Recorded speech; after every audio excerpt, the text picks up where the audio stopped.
आज का प्रमुख अतिथि पार्टी का संयोजक पूर्व प्रधानमंत्री नेपाल को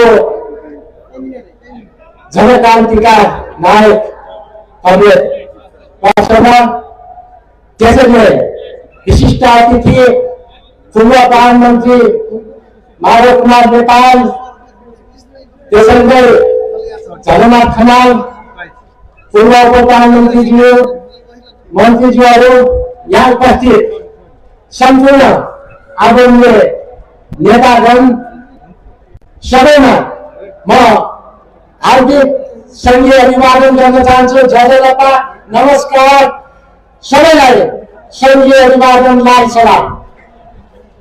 आज संहिताको जननी धेरै जनताले आफ्नो प्यारो जीवन बलिदान गरेर उत्सर्ग गरेर संहितालाई स्थापित गर्न मेजर भूमिका खेलेका सम्पूर्ण मधेसवासी जनतामा म हार्दिक अभिनन्दन पनि गर्न चाहन्छु र सम्पूर्ण शहीद जनप्रति म शिर झुकाएर नेपालमा संहिता, गणतन्त्र, धर्मनिरपेक्षता, समावेशिता जस्ता मुद्दाहरूलाई स्थापित गर्न 7 सालदेखि 62-63 सालको जनक्रान्तिसम्म योगदान गर्ने सबैलाई स्मरण गर्न चाहन्छु। आज नेपालमा संहिता, गणतन्त्र, धर्मनिरपेक्षता जस्ता जनक्रान्तिका उपलब्धिहरू माथि काला बादल मडारिरहेको अवस्था छ। विभिन्न शक्तिहरू फेरि पनि पुरानो व्यवस्था फर्काउन सकिन्छ कि भनेर पनि लागेका छन्। तर त्यस्तो अवस्थामा हामीले अब पुरानो व्यवस्था होइन, अग्रगामी परिवर्तन चाहन्छौँ। संघीय गणतन्त्र मात्रै होइन, समाजवादी गणतन्त्र चाहन्छौँ।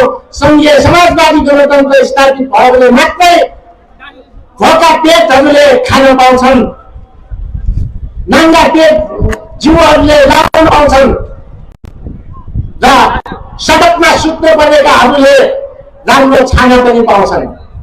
शिक्षा, स्वास्थ्य, रोजगार पनि पाउँछ। धनीहरूको लागि जुनसुकै व्यवस्था भए पनि केही फरक पर्दैन, तर गरिबका लागि समाजवाद छैन। एकात्मक व्यवस्थाले पनि कतिपय कुराहरूले राम्रो गरेका हुन सक्छन्, तर उत्पीडनमा परेका जनता, वर्ग, क्षेत्र, जिल्लाका जनताका लागि समान अधिकारका लागि संहिता नै चाहिन्छ। त्यसकारण सबैको राष्ट्रिय एकताका लागि संहिता हो भने श्रमजीवी वर्गको मुक्तिका लागि, गरिबको मुक्तिका लागि समाजवादको आवश्यकता पर्छ। त्यसैले हामीलाई नेपाली कम्युनिस्ट पार्टी चाहिन्छ। आज यो प्रदेशमा पहिचान र अधिकार स्थापित भएको छ, ठुलो लडाईँपछि स्थापित भएको छ। यहाँ मध्य प्रदेश आएको छ, तर यो मध्य प्रदेशमा जसरी संहिताको एक्सरसाइज गरियो तपाईँ हामीले देखेका छौँ। यही भूमिबाट आन्दोलन गरेर स्थापित भएको यहाँको मध्य प्रदेशमा आज के भइरहेछ तपाईँले हेर्नुहोस्। दुधको साक्षी बिरालो बने जस्तो एमालेको निर्देशनमा यहाँ प्रदेश मुख्यमन्त्री नियुक्ति हुन्छ, होटलमा यसले संहिताले कमजोर बनाउँछ। अनेक हिसाबले हामीले यस्तो किसिमको गलत प्रवृत्तिको विरोध गरेर अगाडि बढ्न सक्नुपर्छ। त्यसकारण हामीले यो संहिताको मर्मको भावनालाई यो प्रदेशमा स्थापित गर्न सक्नुपर्छ र आज 7 दल मिलेर हाम्रो मुख्यमन्त्री, नयाँ मुख्यमन्त्री आउनुभएको छ। म उहाँलाई यसै मञ्चबाट हार्दिक बधाई ज्ञापन गर्न चाहन्छु र आगामी दिनमा संहिताको मर्म र भावना अनुसार यो देशलाई संघीय लोकतान्त्रिक गणतन्त्रको दिशामा भन्न चाहन्छु। त भन्दाखेरि हामीले सुशासन र सदाचारताको कुरा गर्छौँ। जेनजी आन्दोलनले यसलाई स्थापित गरेको छ मागको मुद्दाको रूपमा। तर तपाईँलाई थाहा छ हाम्रो नेपालीमा यस्तो एउटा भाष्य निर्माण गरेको छ कि जुन जोगिया पनि कानी चिरेको, यो त सतीले सरापेको देश हो।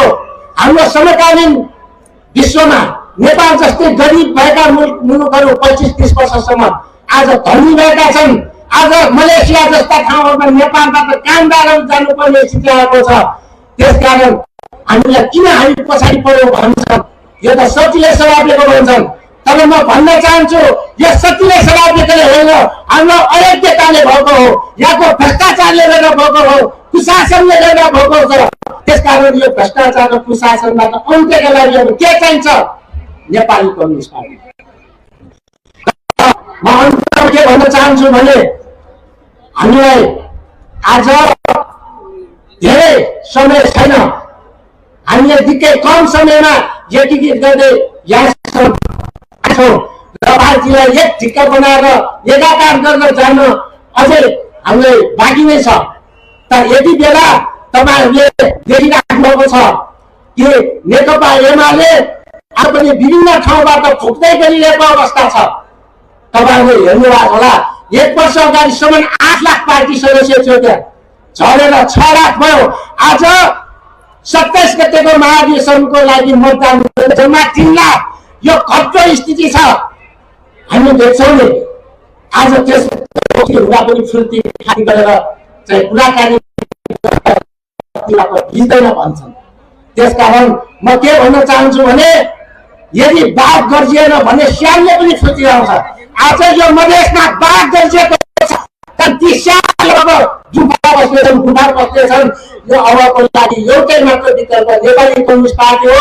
त्यसकारण भन्न चाहन्छु कम्युनिस्ट पार्टी जिन्दाबाद।